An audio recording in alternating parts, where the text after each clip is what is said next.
ఇంత గొప్పగా ఉందనే దానికి రెండింట్లు పూర్తి చేసుకోవడమే నిదర్శనం అని చెప్పి నేను ఈ సందర్భంగా తెలియజేస్తా ఉన్నాను. 4 లక్షల ఇండ్లకు రెండింట్లు పూర్తి చేసుకున్నారు. 2 పూర్తి చేసుకున్నారు. అందులో 1700 చిల్లర అనర్హులు అప్పటికే బేస్మెంట్లు ఉన్నాయి, కట్టడం పూర్తయిన వాటిని మరి అధికారులు వాళ్ళకి తప్పుడు బిల్లులు ఇచ్చారు కాబట్టి వాళ్ళ మీద చర్యలు తీసుకుంటామన్నారు. నేను సవాల్ విసురుతా ఉన్నాను. మీరు ఇచ్చినవి 4 లక్షలు, మిగతా అర్హుల సంఖ్య ఏదో చెప్పాలని నేను డిమాండ్ చేస్తా ఉన్నాను. అంటే 2 కట్టడానికి 20 నెలలు పట్టింది, 4 లక్షలు కట్టడానికి మీకు ఎన్ని రోజులు పడుతుంది?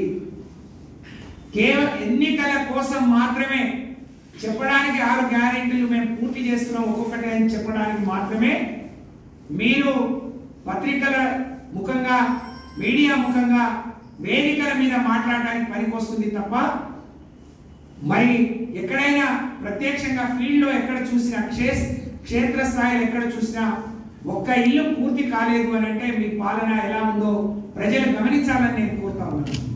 ముందేమన్నారు 4 లక్షల ఇల్లు ఇచ్చేసామని చెప్పారు. ఆ రోజు 500కే సిలిండర్లు అన్నారు. అరవలు 90 లక్షల మంది అప్లై చేస్తే 50 లక్షల పైచిల్కే ఇచ్చారు. అది కూడా కండిషనల్. కొందరికి 500 వస్తే కొందరికి 300 వస్తుంది. నెలకు 3 సిలిండర్లే ఇస్తా ఉన్నారు. మగవాళ్ల పేరుతో సిలిండర్ ఉంటే ఆ కుటుంబానికి కట్ చేశారు. సిలిండర్ల దుస్థితి ఆ విధంగా ఉంటే ఉచిత బస్సుల ప్రయాణమో ఏ విధంగా మహిళలు కొట్టుకుంటున్నారు, ఏ విధంగా ఆటో కార్మికులు, ఏ విధంగా ఆటో డ్రైవర్లు ఆత్మహత్యలు చేసుకుంటున్నారు, వాళ్ళకి ఇస్తామన్న వృత్తి ఎటుపోయిందో దానికి అతిగతి లేదు.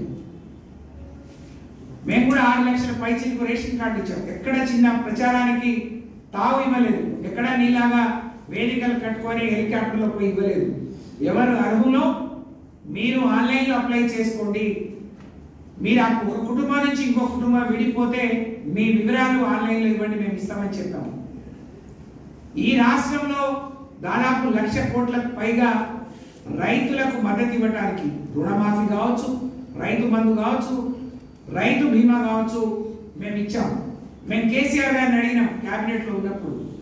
ఇచ్చే రైతు బీమా 5 లక్షల చెక్కును మేము ఇంటికి పోయి మంత్రులు, ఎమ్మెల్యేలు ఇస్తామంటే ఇవ్వడం ముఖ్యం, ఆ కుటుంబానికి లబ్ధి చేరడమే ముఖ్యం తప్ప ప్రచారానికో ఆర్భాటానికో కాదు.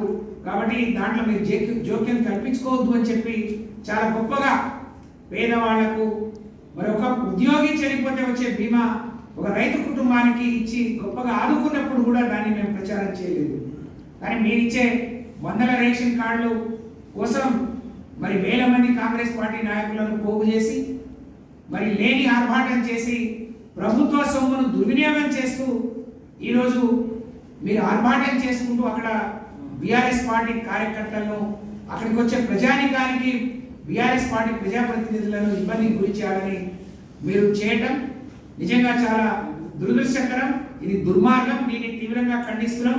రాబోయే రోజుల్లో మేము ఇలాగే చేయొచ్చు, మరి ఏదైనా మరి ఏం చేసినా నడుస్తుంది, అధికారులు మేము చెప్పినట్టు వింటున్నారు అని మీరు భ్రమపడితే అది మీ పగటి కళ అయితే తప్ప మీ ఆటలు సాగవు. రేవంత్ రెడ్డి గారు, కాంగ్రెస్ పార్టీ నాయకులు, కాంగ్రెస్ ప్రభుత్వం అని చెప్పి హెచ్చరిస్తా ఉన్నాం. మొన్న అన్యాయంగా మా ఇక్కడ కౌన్సిలర్, కార్పొరేటర్ దేదీప్యను కూడా ఇదే విధంగా ఇబ్బంది పెట్టారు. డ్రైవర్ వారించిన ఒక ఆడపిల్లని కూడా చూడకుండా అన్యాయంగా మరి ఆమె మీద దాడి చేసే ప్రయత్నం చేశారు. అంటే ఏమనుకుంటున్నారు? ఇవాళ రాష్ట్ర వ్యాప్తంగా శాంతి భద్రతలు క్షీణించిపోయినాయి. ఎప్పుడు ఎవరి మీద దాడి జరుగుతుందో, ఎవరి మీద ఏమవుతుందో అర్థం కాని పరిస్థితి. అలాంటి పరిస్థితిలో ప్రజాప్రతినిధులకు కూడా రక్షణ